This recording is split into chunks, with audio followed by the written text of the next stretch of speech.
इस वीडियो में हम पढ़ेंगे औपचारिक या यांत्रिक संगठन। सबसे पहले हम औपचारिक संगठन का अर्थ पढ़ेंगे, इसकी परिभाषा पढ़ेंगे, उसके बाद में इसके लक्षण या विशेषताएं, उसके बाद में इसके लाभ और सबसे लास्ट में पढ़ेंगे इसके दोष या इसकी कमियां या फिर आलोचना। तो चलिए शुरू करते हैं। सबसे पहले देखते हैं औपचारिक संगठन का अर्थ।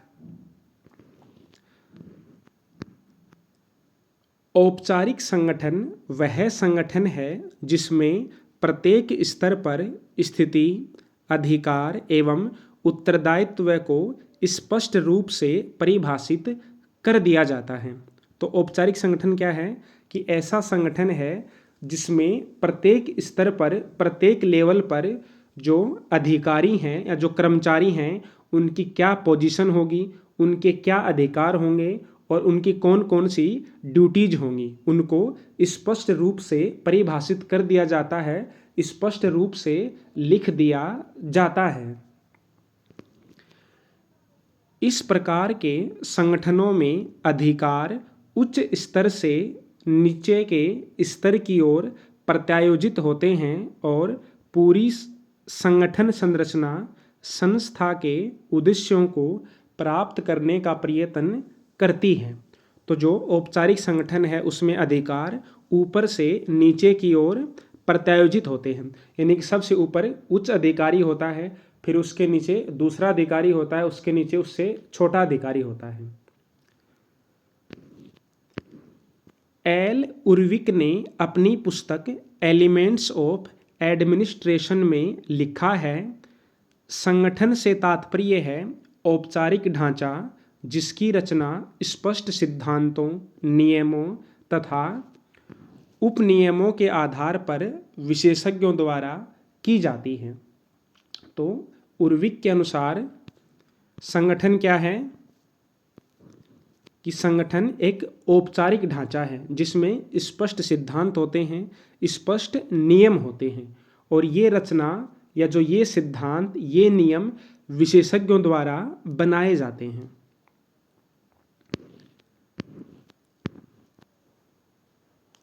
औपचारिक संगठन इस ठोस तर्क पर आधारित होता है कि उचित ढंग से संगठित व्यक्तियों के सम्मिलित प्रयास असंगठित व्यक्तियों के व्यक्तिगत प्रयासों के योग से कहीं ज़्यादा अच्छे परिणाम देंगे।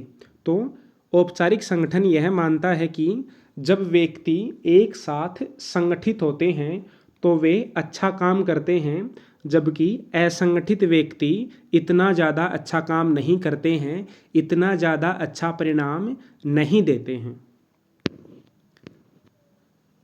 इसमें उच्च तथा अधीनस्थ कर्मचारियों के संबंधों का विवरण लिखित आचार संहिताओं में कर दिया जाता है, यानी कि इसमें जो उच्च अधिकारी हैं उनके कौन कौन से काम होंगे, जो नीचे के अधिकारी हैं, जो कर्मचारी हैं उनके काम कौन कौन से होंगे, उनमें आपस में क्या संबंध होगा, ये बात नियमों में लिख दी जाती है। इस दृष्टिकोण में मनुष्यों की अपेक्षा कार्यों पर अधिक ध्यान दिया जाता है। ऐसा संगठन दक्षता पर अत्यधिक जोर देता है। तो ये हो गया औपचारिक संगठन का अर्थ, यानी कि ऐसा संगठन जो कानून द्वारा बनाया जाता है, औपचारिक रूप से बनाया जाता है, जिसमें सभी अधिकारियों के, सभी कर्मचारियों के स्पष्ट अधिकार और उनके उत्तरदायित्व लिख दिए जाते हैं। अब देखते हैं औपचारिक संगठन के लक्षण या विशेषताएं। औपचारिक संगठन के प्रमुख लक्षण या विशेषताएं निम्नलिखित हो सकती हैं। पहला है, यह जानबूझकर बनाया जाता है। जानबूझकर मतलब है कि विशेषज्ञ बैठते हैं, फिर एक ढांचा तैयार करते हैं और उसके लिए कानूनों का निर्माण करते हैं, नियमों का निर्माण करते हैं, यानी कि पहले से उद्देश्य निर्धारित कर लिया जाता है और उस उद्देश्य की प्राप्ति के लिए फिर संगठन का निर्माण किया जाता है। दूसरा, यह अधिकारों के प्रत्यायोजन के सिद्धांत पर आधारित होता है। तीसरा, यह पूर्णतः निर्वैयक्तिक होता है, यानी कि यह व्यक्ति को महत्व नहीं देता है बल्कि संगठन को महत्व देता है, यानी कि एक व्यक्ति पर संगठन आधारित नहीं होता है। चौथा, प्रत्येक स्तर पर स्थिति, अधिकार, उत्तरदायित्व को परिभाषित कर दिया जाता है, यानी कि किस कर्मचारी के क्या अधिकार होंगे, क्या उत्तरदायित्व होंगे, उसका पद कौन सा होगा, इन सभी चीज़ों को लिखित रूप में परिभाषित कर दिया जाता है। पांचवा है, इसमें प्राय संगठन चार्टों का निर्माण एवं प्रयोग किया जाता है, इनकी चार्ट बनाए जाते हैं कि सबसे ऊपर कौन सा अधिकारी होगा, उसके नीचे के लेवल में कौन से अधिकारी हैं, फिर उसके नीचे के लेवल में कौन से अधिकारी हैं। जब आप किसी सरकारी कार्यालय में जाते हैं तो वहाँ पर चार्ट लगाया जाता है कि जो सबसे उच्च अधिकारी है उसका क्या नाम है, उसका क्या पद है, उसका मोबाइल नंबर क्या है, उसके काम क्या हैं, इन सभी चीज़ों का उल्लेख किया जाता है। छठी विशेषता है, इसमें आदेश की एकता का पालन किया जाता है, इनकी ऊपर वाला अधिकारी नीचे वाले को आदेश देता काम करवाने के लिए, नीचे वाला अपने से नीचे के अधिकारी को आदेश देता है, यानी कि इसमें आदेश की एकता पाई जाती है। इसमें श्रम विभाजन संभव होता है, यानी कि प्रत्येक व्यक्ति अलग अलग कार्य करता है। ये हो गई विशेषताएं। अब देखते हैं औपचारिक संगठन के लाभ। हेन्स तथा मैसी ने औपचारिक संगठन के निम्नलिखित लाभों का उल्लेख किया है। इसको लाभ बोल सकते हैं या इसके गुण या महत्व। तो पहला महत्व देखते हैं, पारस्परिक मतभेद का अंत। अधिकारों और उत्तरदायित्वों की स्पष्ट व्याख्या होने के कारण आपसी मतभेदों के उत्पन्न होने की संभावना न के बराबर रहती है। बिल्कुल छोटे छोटे हैं, बस आपको मेन तो ये है कि जो औपचारिक संगठन है उसका अर्थ समझ में आना चाहिए और उसके क्या लक्षण हैं, क्या विशेषताएं हैं, वो समझ में आनी चाहिए। दूसरा महत्व है कार्यों का दोहराव न होना। पूर्णतः नियोजित होने के कारण इसमें किसी भी कार्य का दोहराव नहीं होता है। तीसरा, उत्तरदायित्वों में अंतर का अभाव। विभिन्न व्यक्तियों के उत्तरदायित्व के निश्चित होने से उनके मध्य अंतर स्वतः समाप्त हो जाता है, यानी कि इसमें ऐसा नहीं होगा कि किसी कर्मचारी के उत्तरदायित्व है नहीं, किसी कर्मचारी के उत्तरदायित्व बहुत ज़्यादा हैं, बल्कि सभी के उत्तरदायित्व निश्चित होंगे। चौथा है टालम टोल की संभावना का न होना। इस संगठन में टालम टोल की संभावना नहीं रहती है क्योंकि इसमें अधिकारों व उत्तरदायित्वों की स्पष्ट व्याख्या कर दी जाती है, यानी कि प्रत्येक कर्मचारी का जो अधिकार है, उसका जो कर्तव्य है, उसकी स्पष्ट व्याख्या कर दी जाती है। इसलिए कोई भी कर्मचारी, कोई भी अधिकारी अपने कार्यों को नहीं टाल सकता है क्योंकि वह अपने कार्यों के प्रति उत्तरदायी बनाया जाता है। पांचवा है उद्देश्यों को प्राप्त करना सरल। उद्देश्यों को प्राप्त करने या उन तक पहुंचने का यह अत्यंत महत्वपूर्ण एवं सरल साधन है। छठा पॉइंट है एक व्यक्ति के अत्यधिक महत्व की समाप्ति।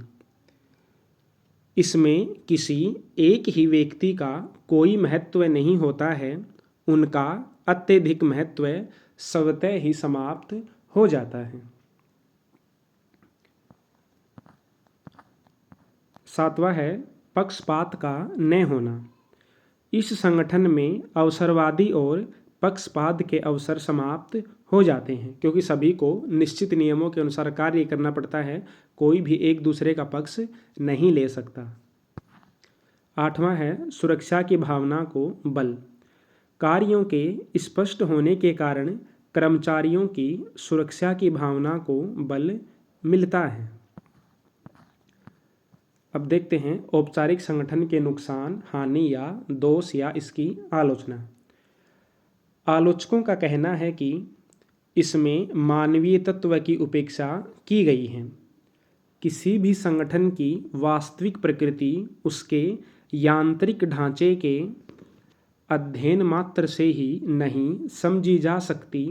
इसके लिए संगठन में काम करने वाले लोगों की मनोवृत्ति, उनके व्यवहार का स्वरूप, उनका चरित्र, उनकी रुचियाँ, शैक्षणिक योग्यताएं आदि की जानकारी प्राप्त करना नितांत आवश्यक है।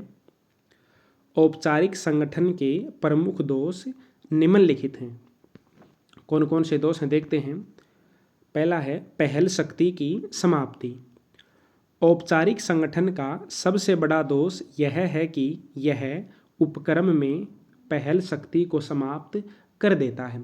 यानी कि प्रत्येक अधिकारी के उत्तरदायित्व निश्चित होते हैं, उसके अधिकार निश्चित होते हैं, नहीं तो वो अपने जो अधिकार हैं उनसे बाहर जा सकता है और न ही वह जाने का इच्छुक होता है, बल्कि वो यह सोचता है कि जो कानून द्वारा मुझे या नियमों द्वारा मुझे काम दिया गया है उस काम को मैं पूरा कर लूं और मुझे मेरी महीने के लास्ट में सैलरी मिल जाएगी, मेरा इतना ही काम है। तो इससे पहल शक्ति की समाप्ति हो जाती है। दूसरा है अधिकारों का स्वहित में प्रयोग। इस प्रकार के संगठन में अधिकारी कई बार अपने अधिकारों को अनावश्यक रूप से अपने ही हित में प्रयोग करते हैं। तीसरा दोष है यंत्रवत होना। इस प्रकार के संगठन यंत्रवत होते हैं जो कि मनुष्यों से ज़्यादा अपने नियमों व नीतियों को महत्व प्रदान करते हैं। तो जो औपचारिक संगठन होते हैं उनमें आपस में अनौपचारिक संबंध तो होते नहीं हैं व्यक्तियों में, तो वो एक मशीन की भांति कार्य करते रहते हैं। उसमें मनुष्य से कोई मतलब नहीं है, केवल वे अपने नियमों के अनुसार कार्य करते रहते हैं, एक दूसरे की सहायता नहीं करते हैं। चौथा दोष है अनौपचारिक संप्रेषण में बाधक। संप्रेषण का मतलब है संचार करना, बातचीत करना, विचारों का आदान प्रदान करना। औपचारिक संगठन अनौपचारिक संप्रेषण में बाधक बनता है। पांचवा है समन्वय की समस्या। इस प्रकार के संगठन में समन्वय की समस्या भयंकर रूप से बनी रहती है, क्योंकि औपचारिक संगठन सभी अपने अपने अनुसार कार्य कर रहे हैं। जो उनको उत्तरदायित्व सौंपे गए हैं उन उत्तरदायित्वों को पूरा करने के लिए सभी अपना अपना कार्य कर रहे हैं, इसलिए वे एक दूसरे से सहयोग की भावना नहीं रखते हैं।